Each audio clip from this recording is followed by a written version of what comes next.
tänane väike trenn oli siis Viljandi järve ümber matkaraja jooks ja siis Lossimägedel allutamine. Maestik ümber järve ja olud on täpselt nüüd, nagu näete, selja taga on mets,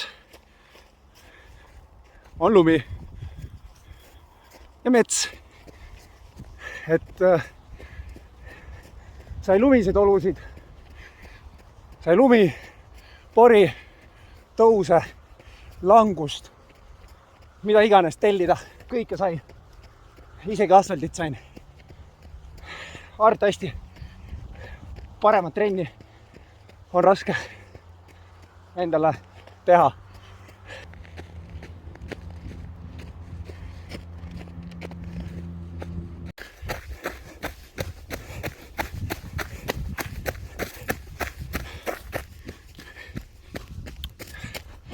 Rahulik laupäevane sörk.